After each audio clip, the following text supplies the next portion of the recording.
साधना के कत्ल से मेरा कुछ लेना देना नहीं है। अगर वो सच में मरी है तो सर आई थिंक घर में ही कुछ हुआ होगा। हाँ, लेकिन किसके घर में? रवि के साधना के? 9 तारीख को भरत दलवी के घर में हुई वारदात के बारे में मैंने जितना पता किया, और भरत दलवी और उसकी वाइफ मानसी ने जो बयान दिया, वो दोनों मैच तो हो रहे हैं। सर ये भरत और मानसी शायद ये दोनों ही झूठ बोल रहे हैं, ऐसा झूठ जो सच लगे। तो क्या रवि की फैमिली भी झूठ बोल रही है? उसके बचपन के 4 दोस्त वो भी झूठ बोल रहे हैं? अगर रवि और साधना का केस रोमियो और जूलियट टाइप का है, दोनों में बराबर का प्यार, दोनों के परिवारों में बराबर का विरोध, तो कुछ तो सुराग दिखने चाहिए थे बच्चों की बगावत के। बतौर सुराग हमारे पास एक फोन कॉल है उस बिल्डर विक्रम वर्तक, पर इतना बिल्कुल काफी नहीं है। तो फिर दोनों हवा कैसे हो गए सोलापुर से? और सिर्फ साधना पंढरपुर के फूल वाले को दिखी और किसी को नहीं दिखी। क्या घुमावदार खबर लेके आया गुरु खबरी? काफी घुमावदार है सर। बोल। पंढरपुर से रिटर्न टिकट आपकी साधना यहाँ सोलापुर में दिखी है। क्या? कब दिखी? किसने देखा? देख गुरु, अब ये मत कह देना कि देखने वाले को याद ही नहीं है कि उसने कब देखा था। सॉरी मैडम, इस बंदे को भी ठीक से याद नहीं कि उसने कब देखा, लेकिन हाँ देखा जरूर है। कौन है वो? यही संभाजी कॉलोनी के पास एक पान वाला है। मैंने तेरे लड़की को बताया था कि ये लड़की मेरे को इधर दिखी थी। और देखने के कितने दिन बाद बोला तूने? जब भी उसने पूछा तभी बताया। मैं थोड़ी पेपर पढ़ता हूँ, मेरे को क्या मालूम ये लड़की गायब हो गई है। अच्छा, देखा कब था? दिन मालूम नहीं, लेकिन दोपहर के टाइम वो ऐसे मेरे सामने से ऐसा फास फास निकल के चली गई।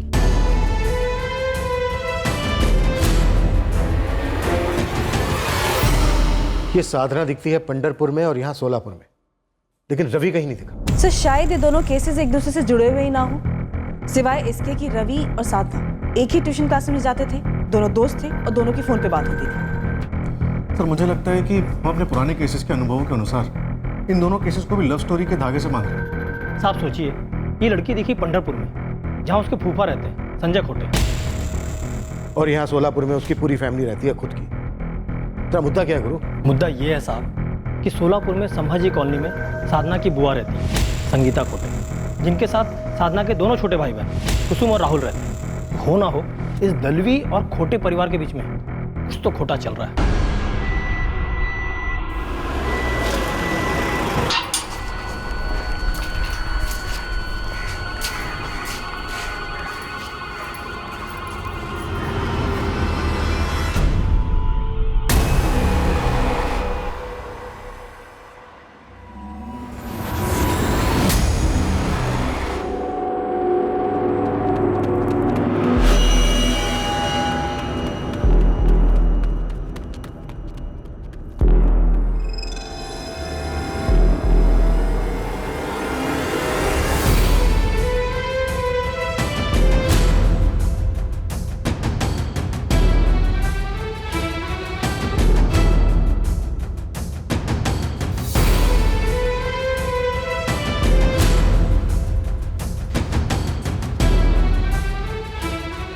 भरत, वहां क्या कर रहे हो?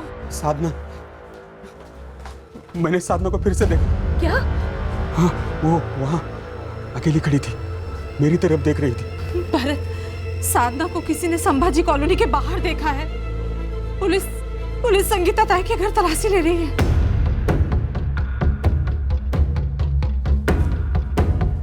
ये क्या कर रहे हैं आप? मैं आपसे पूछिए क्या कर रहे हैं आप? ये क्या कर रही हैं आप? ये कुसुम के कपड़े हैं। आपको क्या लग रहा है मैंने साधना को यहाँ पर छिपा के रखा हुआ है और मेरा भाई वहाँ झूठी कहानियां बुन रहा है, साधना के गायब होने का दावा कर रहा है? संगीता जी, साधना आपके घर के काफी करीब देखी गई है। तो कहाँ है वो? आपको क्या लगता है कि हम शामिल हैं साधना के गायब होने में? बेटा कुसुम, राहुल, आपकी साधना ताई आई थी? नहीं सर। गणेश, अगर साधना यहाँ आई होती है तो हम आपको सबसे पहले फोन कर देते ना।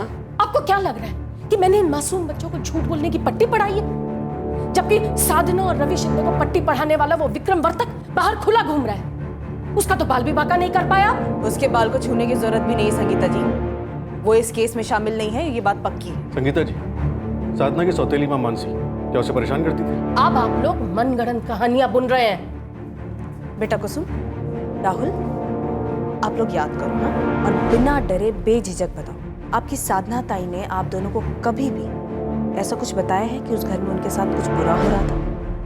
नहीं मैम।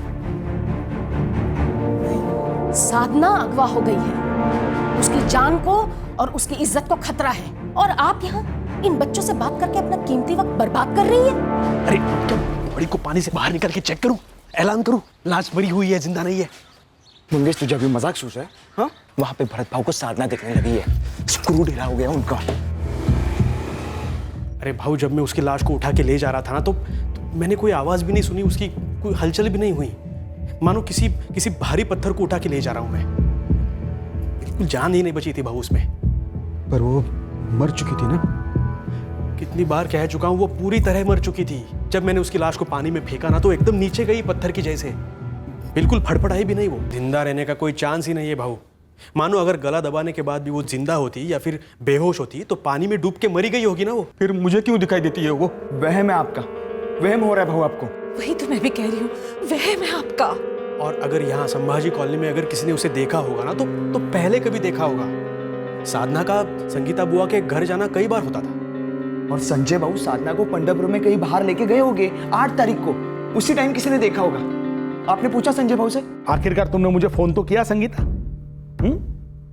लेकिन तुमने मुझे अब तक ये नहीं पूछा कि मैं चुप क्यों हूं। संजय, जो हो चुका सो हो चुका, और जो हुआ है वो, जो तुमने और तुम्हारे भाई ने जो कुछ भी किया है उसका क्या?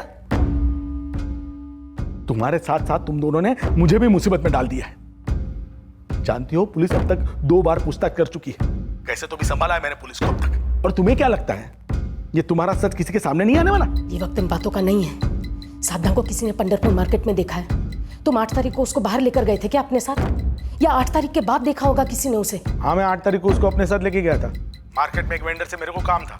मैंने साधना को एक जगह पे रुकने के लिए बोला था मार्केट में। साधना, तू इधर 10 मिनिट रुक, मी येतो आता। हाँ, इधर रुक। बरं झालं कि जिसने भी देखा सिर्फ साधना को देखा, मुझे नहीं देखा। शुक्र है। मतलब भरत को वो जो साधना की आवाजें सुनाई दे रही हैं और जो दिखाई दे रही है वो फिर उसका वहम ही है। और ये वहम ऊपर से नहीं टपकता संगीता, अंदर से आता है। जब इंसान अपने आप को कसूरवार समझने लगता है, उसे अपने अपराध की घिन आने लगती है। और ये अपराध की घिन है ना संगीता, वो जिंदगी भर भरत की छाती पर भूत बनकर रहेगा, तुम्हारी छाती पर भी और मेरी छाती पर भी। विष्णु जी, जैन जी, आप लोग सही कह रहे हैं। हमारे पास एक भी ठोस सबूत नहीं है ये साबित करने के लिए कि आपके रवि का मिसिंग केस साधना दलवी मिसिंग केस से सीधे सीधे जुड़ा हुआ है। अरे तो फिर आप हमारे रवि को ढूंढ क्यों नहीं रहे हैं? उधर वो विक्रम वर्तक बार बार मुझसे यही कह रहा है कि उसका इन दोनों केस से कोई लेना देना नहीं है। शायद वो सही कह रहा है। शायद भरत दलवी और उसकी पत्नी मानसी दलवी का इसमें हाथ है, और ये दोनों विक्रम वर्तक को फंसाने की कोशिश कर रहे हैं। हाँ, तो भरत दलवी को उठाओ, हाथ पर तोड़ डालो उसके, हलक में उंगली डालकर सच उगलवाओ। यहाँ बैठे रहने से क्या होने वाला है? बिल्कुल भी बैठे हुए नहीं है विष्णु जी। हमारे लोग भरत और उसके आदमियों पर नजर रखे हुए हैं। सही वक्त आने पर सही कदम उठाया जाएगा। और एक बात और कहना चाहूंगा आप लोगों से, हमारे लिए आपके रवि का केस और साधना दलवी केस दोनों बराबर है और दोनों को ढूंढा जाएगा।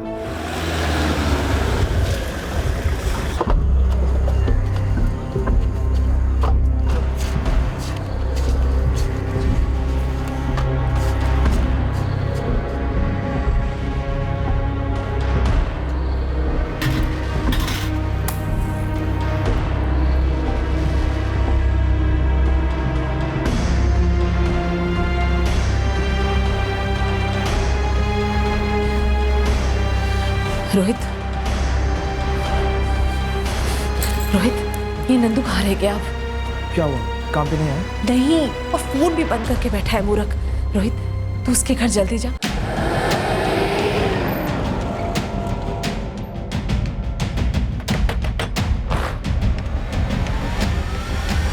नंदू, 9 तारीख को तेरे मालिक भरत दलवी के घर कोई चोरी नहीं हुई थी। नहीं साहब, मैं जब बाजार से घर लौटा तो दरवाजा पहले से खुला हुआ था, सब चीजें बिखरी हुई थी और साधना बेबी भी घर पे नहीं थी। अबे वो तोताराम, हमें वो नहीं सुनना है जो तुझे सिखाया गया बोलने के लिए, हमें वो सुनना है जो सच में हुआ था। 6 साल से वफादार नौकर रहा है ना तू नंदू। तेरा किसी के साथ कोई बैर नहीं, ना 15 साल की साधना के साथ, ना 16 साल के रवि शिंदे के साथ। इसलिए जो भी सच है फटाफट बोलते।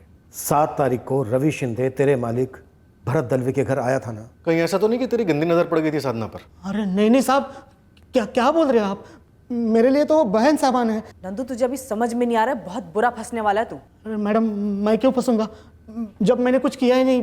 मैंने तो सिर्फ तूने तो सिर्फ झूठ बोला कि चोरी हुई है। चल कोई नहीं, अब सच बोल दे। 7 तारीख को क्या हुआ था ये बोल, और 9 तारीख की असलियत बोल। साहब मैं उतना ही बोल पाऊंगा जो हुआ था मेरे सामने, और मैं वो बोल चुका हूँ साहब। मैं किसी रवि शिंदे को नहीं जानता। जब मैं बाजार से घर लौटा तो दरवाजा पहले से खुला हुआ था, सब चीजें बिखरी हुई थी और साधना बेबी घर पर नहीं थी। भद्रं कर्णे विशृणुयाम देवा भद्रं पश्येमाक्षभिर्यजत्राः। क्या तेरे मालिक भरत दलवी ने साधना और रवि शिंदे को कहीं छुपा कर रखा है या फिर मार डाला? सच बोल नंदू, सच क्या है? ये विक्रम वर्तक वाली बात जानबूझकर उछाली थी ना भरत ने, अपने दुश्मन को फंसाने के लिए। ये तो तू सोच मत कि तू रोध होकर आराम से निकल जाएगा। सब कुछ तेरे ही सर आएगा और फांसी भी तुझे ही होगी। अरे मैडम, मैं क्यों फंसूंगा? और मुझे क्यों फांसी होगी? मैंने तो कुछ नहीं किया। तो फिर करने वाले का नाम बोल, कौन? साधना की सौतेली मां मानसी? मानसी बहनी तो एक सेकंड के लिए भी सौतेली नहीं रही। कितने नोट घुसे गए तेरे मुंह में जो इतना बड़ा झूठ तो इतनी आसानी से बोलता आ रहा है? देख नंदू, हम जानते हैं कि साधना घर से भागी नहीं थी, उसे जबरदस्ती में छुपा के रखा गया। और हम ये भी जानते हैं कि कोई चोरी नहीं हुई, इसलिए जो भी सच है बोल दो नंदू। साहब हुई थी चोरी। क्यों हुई, कैसे हुई, कुछ और हुआ नहीं हुआ, मुझे कुछ नहीं मालूम साहब। तो जिसे मालूम है उसका नाम बोल नंदू। किसका नाम बोलूं मैडम जी? मैं किसी को नहीं जानता, मैंने कुछ नहीं किया। मैं जब घर पर पहुंचा तो दरवाजा पहले से खुला हुआ था, सब चीजें बिखरी हुई थी और साधना बेबी घर पर नहीं थी। यही हुआ साहब।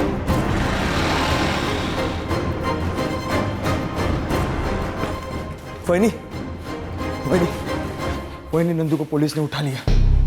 देवा, ताई, मैंने मंगेश को रखा है उसके घर के सामने। आहो, नंदू को पुलिस उठा कर ले गई। सब कुछ रोक दिया उसने, हाँ? सब खत्म। मत बोलो ऐसा कुछ, जो सोचेंगे वही होगा। अच्छा सोचेंगे, अच्छा ही होगा। बहुत मार रहे क्या उसे? पता नहीं, अभी तो वही है वो। सब अच्छा होगा।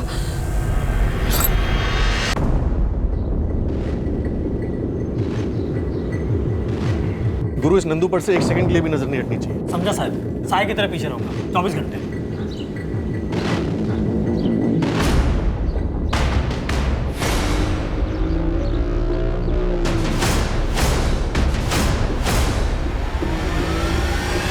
तुम दोनों संभालो अपने आप को। नंदू अपनी जुबान कभी नहीं खोलेगा। क्या ये करना जरूरी था? हाँ? ये करना जरूरी था? तू मुझसे पूछ रहा है ये सब करना जरूरी था या नहीं? तू अपने आप से पूछ। भूल गया क्या महसूस कर रहा था उस वक्त? हद से ज्यादा गुस्सा आ गया था। बस शांत रहे और संभाल अपने आप को। साहब, कुछ गड़बड़ हुई है, बहुत बड़ी गड़बड़। देख गुरु, अभी मत बोलना कि नंदू भाग गया। साहब, भागा है कि नहीं ये तो मालूम नहीं, लेकिन कल पुलिस स्टेशन से निकला है घर के लिए, लेकिन घर पहुंचा ही नहीं। और आज सुबह भरत दलवी के घर पे भी नहीं गया काम पे। तो फिर कहाँ? नंदू अपनी मर्जी से कुछ नहीं करे, भागने का तो चांस ही नहीं। मेरे को लगता है कि भरत दलवी और उसकी फैमिली पूरे कांड के पीछे। नंदू तो कल काम पर नहीं आया था और आज भी नहीं आया। कल शाम से तो हम भी उस तक पहुंचने की कोशिश कर रहे हैं। कल शाम तक तो नंदू हमारे पास था। तो ये आपको पता होना चाहिए कि नंदू कहाँ है, हमसे क्यों पूछ रहे हैं? क्योंकि ये सब आपका क्या करा है। अभी ये हम पर डाल रहे हैं। यहाँ हम इस सोच में है कि कहीं ये सारा कांड नंदू का तो किया कराया नहीं है। सुन भरत, पुलिस आएगी तहकीकात करने, तुझसे सवाल पूछने। यही वक्त है सारा इल्जाम नंदू के ऊपर डाल देना। बोल, क्या कहेगा पुलिस को? बोल दूंगा कुछ भी। काहे बोलते तुम्हें? ताई, मुझे पुलिस से ज्यादा इनसे डर है। कब टूट जाएंगे, कब सारा कुछ कबूल कर लेंगे, कुछ भरोसा नहीं इनका। और कितना और कितना कब सुकून मिलेगा तुझे? ये मैं अपने सुकून के लिए कर रही हूँ। तू क्या करना चाहता है? पुलिस को सच बताना चाहता है? जा बता दे। नंदू ने जुर्म कबूल किया? बोला क्या उसने कुछ? नंदू को हमने एक नया नाम दिया है, तोता, पोपट। और तोता वही बोलता है जो उसे सिखाया जाता है। पर नंदू तोतों से अलग एक इंसान भी, जिसका दिल है, दिमाग है, ऐन मौके पर कुछ भी बोल सकता है। लेकिन अब नंदू बोलने के लिए है नहीं, गायब। नंदू कहाँ है मानसी जी? अब नंदू का गायब होना भी हमारे सर डाल रहे हो? यहाँ बेटी का गम है, उसकी फिक्र है, और आप ये कह रहे हो कि नंदू का हमने कुछ कर दिया? सर, हम ये ट्रांसपोर्ट ऑफिस संभालते हैं, हमें घर की खबर कैसे हो सकती है सर? आपने नंदू से पूछताछ की, वो गायब हो गया। अब आप हमारी पूछताछ कर रहे हैं। सब पूरा ऑफिस छान मारो, नंदू कहीं नहीं। मैम, वो यहाँ था ही नहीं तो कैसे मिलेगा? तो फिर कहाँ है उसका ठिकाना? कहाँ छुपाया उसे? हम क्यों छुपाएंगे नंदू को? मतलब डायरेक्ट मर्डर, मार डाला नंदू को? मैम हम क्या ऐसे दिखते हैं क्या? सर हमें ऐसा कुछ करना होता तो यहाँ पे गधा मजदूरी क्यों करते? लाखों की सुपारी उठाते, पंटरगिरी करते, भाई बनते। हमें तो ये तक नहीं पता है कि आपने नंदू को क्यों उठाया। मुझे ऐसा लगता है ये सब करने में नंदू का हाथ है, क्योंकि साधना गायब होने का फोन भाऊ को नंदू ने किया था और आपने उससे पूछताछ की तो वो सीधा गायब हो गया। जब तक इन लोगों को नंदू नहीं मिल जाता ये लोग चैन से नहीं बैठेंगे। मैं कुछ बोल रही हूँ, जब तक इन लोगों को नंदू नहीं मिल जाता ये लोग चैन से नहीं बैठेंगे। तो अब क्या करें? खत्म कर दो नंदू को, और कोई चारा है ही नहीं। मार डालो उसे जल्द से जल्द। संगीता ताई, कुछ मत बोल, जो मैं कह रही हूँ वही कर। मैं हम सबके बारे में सोच रही हूँ भरत। अगर नंदू को जिंदा रख के छिपाई रखा तो हम सबके लिए बहुत महंगा पड़ेगा, और अगर वो पुलिस के हाथ लग गया तो वो उसकी ऐसी खाल उधेड़ेगी कि उसका बाप भी सब सच सच बोल देगा। तब हमारी कहानी खत्म।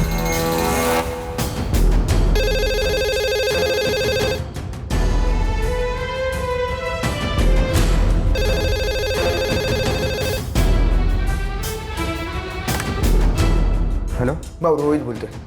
मैंने लैंडलाइन पे फोन क्यों किया मालूम है ना? क्यों रोहित? क्योंकि पुलिस की नजर में आ चुके हैं। मेरे ऊपर, मंगेश के ऊपर पुलिस की नजर है। शायद उन्होंने हमारा मोबाइल फोन टैप किया हो। इसलिए रोहित अभी कभी नंदू को मारकर कहीं दफना दो। कैसे भाऊ, कैसे? बाहर कौन पुलिस का बंदा है कौन नहीं है यही नहीं पता चल रहा है हमें, लेकिन उनके बंदे आसपास जरूर है। भाऊ मेरी बात मानो, अभी कुछ करने में बहुत खतरा है। सबसे बड़ा खतरा नंदू को जिंदा रखने में है, वही सबसे बड़ा खतरा है। भाऊ मेरी बात मानिए, 1-2 दिन जाने दीजिए प्लीज। और अगर उससे पहले पुलिस ने उसे ढूंढ लिया तो हम लोग तो गए काम से। पर भाऊ नंदू जब थाने से निकला था तब मंगेश उसे मिला था। उसी समय आप बताते ना तो उसी के उसी टाइम उसे मार देते। अब लेट हो चुका है भाऊ। लेट बेट कुछ नहीं, कुछ कर रोहित, कुछ कर।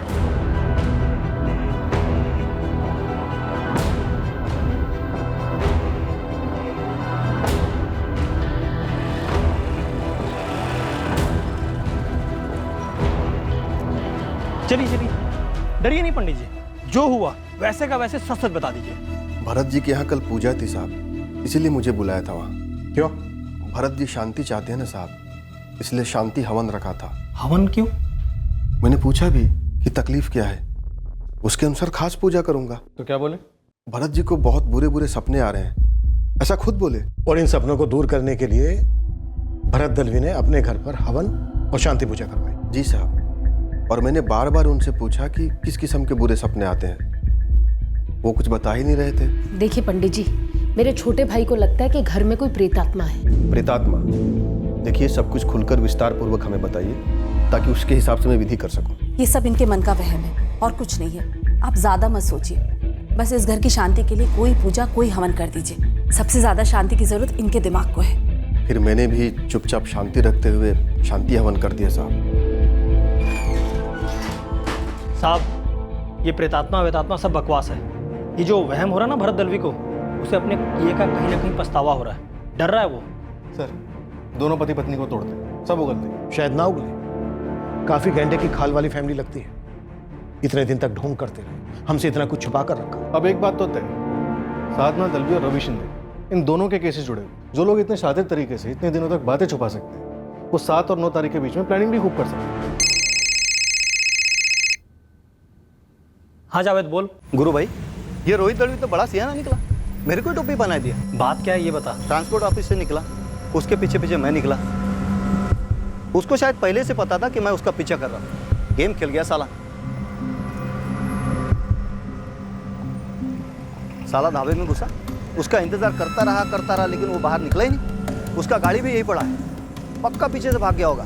मेरे को लगता है ये वही गया होगा जहाँ उन्होंने नंदू को छुपा के रखा होगा। मेरे को लगता है ये दलवी परिवार ने अपनी बेटी के साथ कुछ किया होगा, और शायद रवि शिंदे के साथ भी।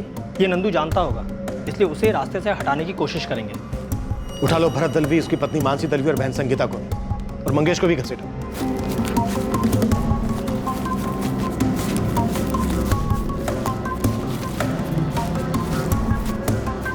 अब हमारे एक नौकर कहाँ है, उसके लिए भी आप हमें परेशान कर रहे हैं।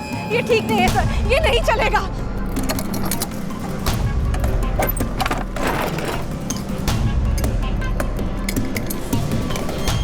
पर मुझे तो कुछ पता ही नहीं है। आप मुझे क्यों लेके जा रहे हो? क्या बात कर रही आप?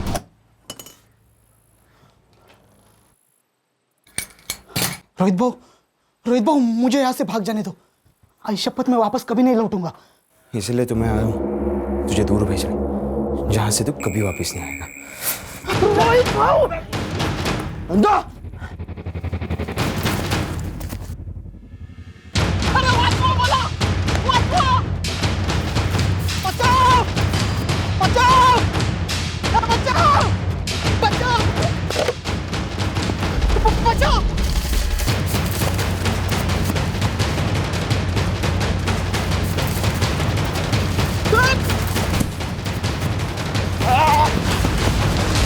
देखिए, आप जबरदस्ती जो हमसे बुलवाना चाहते हैं हम कभी नहीं बोलेंगे।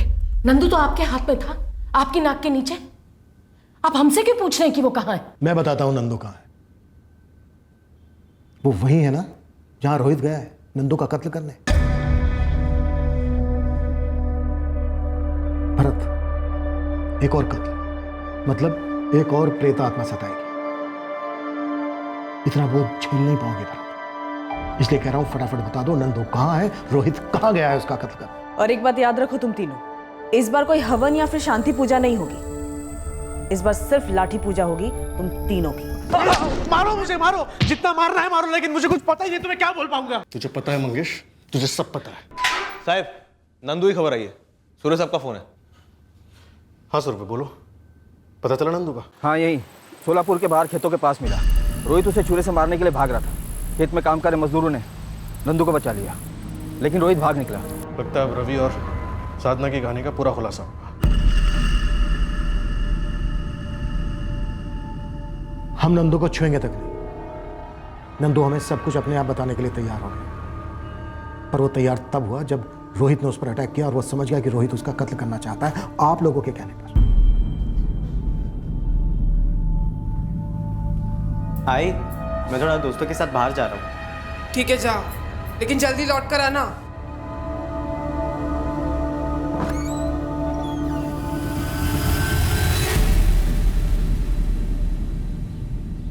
रवि शिंदे और साधना दलवी ने भरत दलवी के घर मिलने का प्लान कब बनाया ये कोई नहीं जानता, और शायद कभी कोई नहीं जानेगा।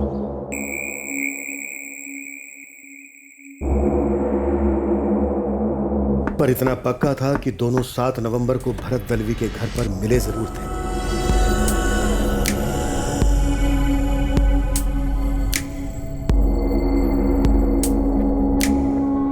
साधना को पता था कि उस दिन शाम 6:30 बजे के पहले उसके माँ बाप घर नहीं लौटने वाले। साधना और रवि ने शायद मिलके कोई प्लान बनाया होगा, पर दुर्भाग्यवश जो हुआ वो उन्होंने सोचा भी नहीं होगा। साधना बेबी, साधना बेबी,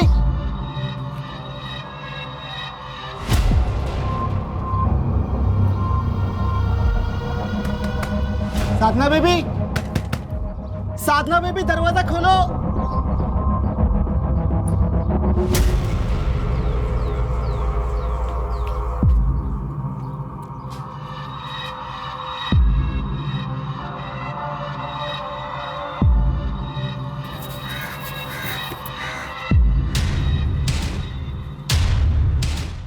साधना बेबी को इस तरह बिस्तर पर देखा उस लड़के के साथ, मालिक को बताना तो मेरा फर्ज था।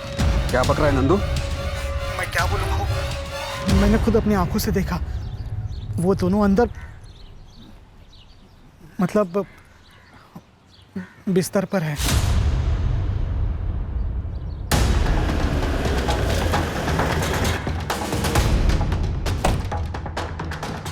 भाऊ, भाऊ दरवाजा चाबी से खुल नहीं रहा, अंदर से बंद है। जो तू सच बोल रहा है ना? हाँ मैं नहीं।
माफी मांग रही है अब।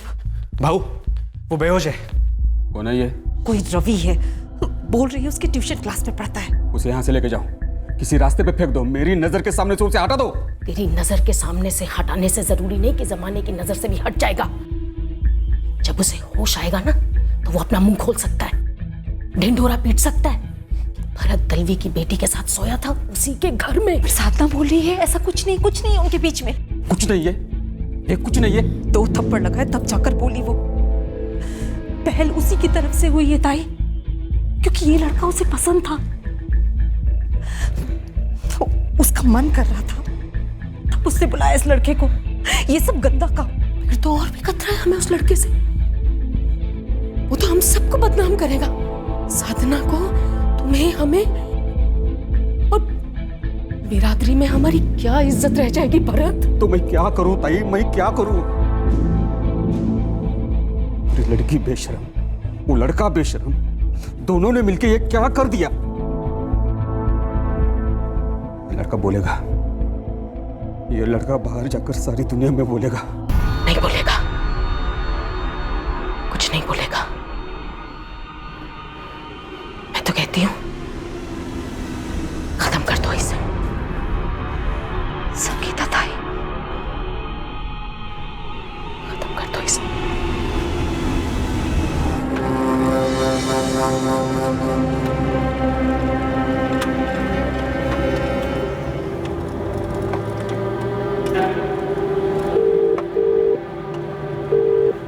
हेलो। हेलो, कौन बोलते? अरे भाई फोन तुमने मिलाया, तुम बताओ कौन बोल रहे हो? एक अर्जेंट काम था आपसे। इधर भी सेंड। जी सर। अपना नाम तो बताओ। अरे कौन है, क्या काम है? हाँ, नंबर तो सही लगाया ना? हाँ, 4490231112। हाँ, नंबर तो बराबर है, किसी से गलत नंबर लिया होगा। लेकिन आपका नाम तो बताओ। ए चल फोन रख, दिमाग मत चट। 15 साल की बेटी थी मेरी, सिर्फ 15 साल, और ऐसे बिस्तर पर, सारे कपड़े जमीन पर। देखते ही सुन पड़ गया था मैं। वो लड़का हमारे खानदान का नाम बर्बाद कर सकता था सर। पहले खानदान की इज्जत वगैरह वगैरह के नाम पर रवि शिंदे को मार डाला, फिर सोचा कि एक तीर से 2 निशाने लगाते हैं, और रवि शिंदे के फोन से विक्रम वर्ता को फोन लगाकर उसको फंसाया। तुम लोग कोई पीड़ित नहीं हो, तुम लोगों ने गुस्से में या हड़बड़ाहट में आकर मर्डर नहीं किए, बल्कि बहुत सोच समझ कर मर्डर किए। तुम लोग शातिर मुजरिम हो, बेरहम और बेहद चालाक।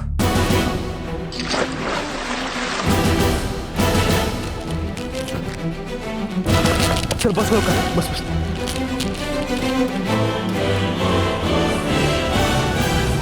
हमने साधना को बताया नहीं था कि हमने रवि को मार दिया है। उसका फोन छीनकर उसे पंढरपुर भेज दिया, मेरे जीजा जी के पास। संगीता खोटे, क्या तुम्हारा पति संजय खोटे भी इस प्लान में शामिल है? नहीं, उन्हें नहीं पता था कि हम रवि को मार चुके हैं। उन्हें तो ये भी नहीं पता था कि हम साधना को मारने वाले हैं। साधना को किसने और कैसे मारा संगीता? वो बहुत जिद कर रही थी, 16 पुराना है, रवि से मिलना है। अरे साधना कब से रवि के नाम का जाप जप रही है, 16 पुराना चाहती, कब से एक ही रट लगाई है, रवि रवि रवि। एक बार बात करा दो उसकी रवि के साथ। ये भरत देखो, बच्ची है, बच्चे जिद तो करेंगे ना। हाँ ठीक है जीजा जी, मैं भेजता हूँ रोहित और मंगेश को उधर उसे लाने। उसे बोलना हम रवि से मिलवा देंगे उसे। भाऊ, उस रवि की मिसिंग कंप्लीट हो चुकी है। वो तो हमारा लक बहुत अच्छा है भाऊ, अब तक उन लोगों ने कुछ कनेक्शन नहीं जोड़ा है साधना के साथ। और तू ये अपने जीजा जी से क्या बात कर रहा था कि साधना को यहाँ सोलापुर लेकर आएंगे? वो खतरा हो सकती है हम सबके लिए। लेकिन वो वहाँ बहुत हंगामा कर रही है, उसे वापस आना है। अरे यहाँ आकर भी तो हंगामा ही करेगी जब उसको ये पता चलेगा कि उसके अपने बाप ने उसके प्यार का कत्ल कर दिया। तो मैं करूँ तो क्या करूँ ताई?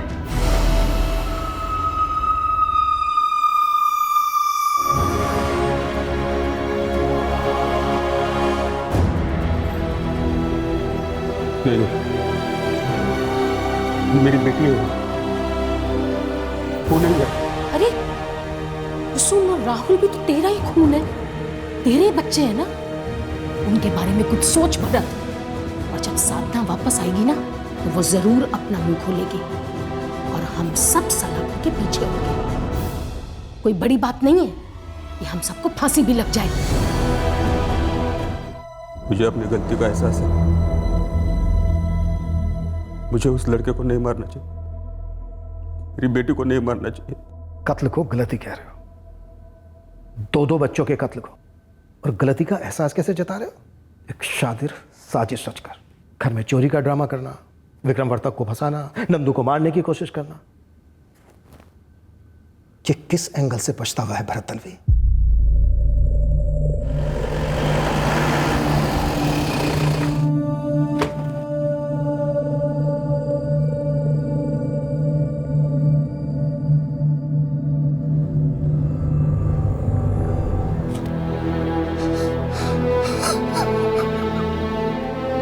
गुस्सा था तो 2 थप्पड़ लगाकर ले आते रवि को हमारे सामने, हम सजा देते उसे।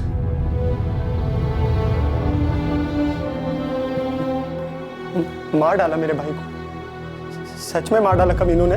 हाँ मनीष, 7 तारीख को इन्होंने रवि को मार दिया था। गलतियां बच्चे ही तो करते हैं, बच्चा ही तो था हमारा रवि,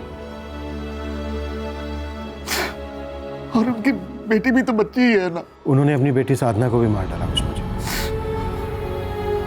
कहाँ है हमारा रवि? मर्डर करने के बाद रवि की बॉडी को उन्होंने नदी में फेंक दिया था, लेकिन अजीब बात यह है कि बॉडी अभी तक ऊपर नहीं आई, लेकिन हमारी तलाश जारी है। साधना को भी मारने के बाद उन्होंने पंढरपुर की नदी में फेंक दिया था, उसकी तलाश में जारी है। इस जुर्म में शामिल सभी लोगों को गिरफ्तार कर लिया गया है। मैंने आप लोगों से कितनी बार कहा मैं इसमें शामिल नहीं, मेरा इससे कोई लेना देना नहीं, लेकिन आप लोगों ने मेरी ऐसी तस्वीर बनाई जैसे कि मैं इस कहानी का मेन विलन हूं। Vikram ji, we are sorry, हमें गुमराह किया गया, हमें जान ही नहीं पाई कि आपको फंसाया जा रहा है। जब तक रवि के अंजाम की उसकी मां को खबर नहीं थी, वो उम्मीद की सांसों पर जीवित थी। अब जब सच्चाई सामने आई है, गीता शिंदे दर्द की सांसों में घुटने लगी है। हमारी टीम्स दोनों नदियों में ढूंढ रही हैं जहां रवि शिंदे और साधना दलवी की लाशों को फेंका गया था, पर दुर्भाग्यवश शव अभी तक बरामद नहीं हो पाए हैं। संजय खोटे का इस डबल मर्डर केस में कोई डायरेक्ट हाथ नहीं था, पर उसने एक संगीन जुर्म को छुपाया था, और वो अपने आप में एक संगीन जुर्म है। उसी तरह नंदू ने भी सिर्फ तब मुंह खोला जब उसकी जान खतरे में आ गई। उसे भी गिरफ्तार किया गया है जुर्म को छुपाने के चार्ज पर।